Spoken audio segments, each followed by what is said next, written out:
AutoCAD দিয়ে কেসি gate design শিখুন মাত্র 2 মিনিটে, খুব সহজভাবে দেখাবো। সর্বপ্রথম রেক্টেঙ্গেল নিব, আর ইসি, আশা করি সবাই নিতে পারবেন। আর ইসি লিখে এন্টার, এদিকে 8 ফিট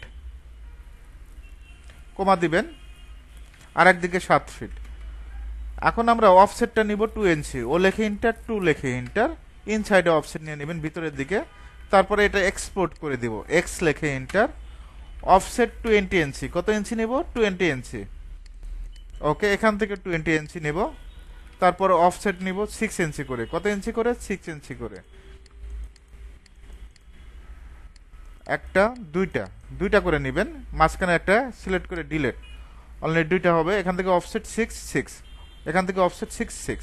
এখন অফসেট এখান থেকে 6 ইঞ্চি নেবেন, টোটালি 5টা।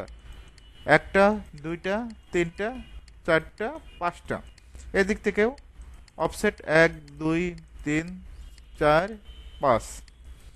এখন আমরা পলিলাইন নেব, পিএল লেখে এন্টার। কি লেখে এন্টার? পিএল লেখে এন্টার। এই পয়েন্ট থেকে এই পয়েন্ট, প্রত্যেকটা পয়েন্ট টু পয়েন্ট ক্লিক করবেন।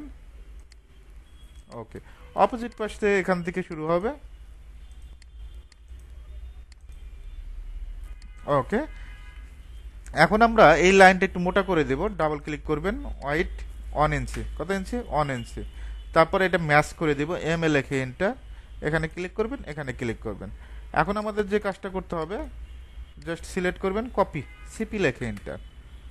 এই পয়েন্ট থেকে এই পয়েন্ট সুন্দরভাবে কপি পেস্ট করে দিবেন।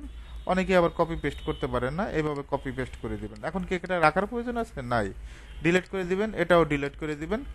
অফসেটটা নেবেন 2 ইঞ্চি। কত ইঞ্চি? 2 ইঞ্চি। এই দিক থেকে অফসেট, এই দিক থেকে অফসেট। এখন আমরা যদি এটা কালার করে দেই, কালার করে দিতে পারবো। চাইলে এইভাবে গেট আপনি ইউজ করতে পারবেন, কেসে গেটটা।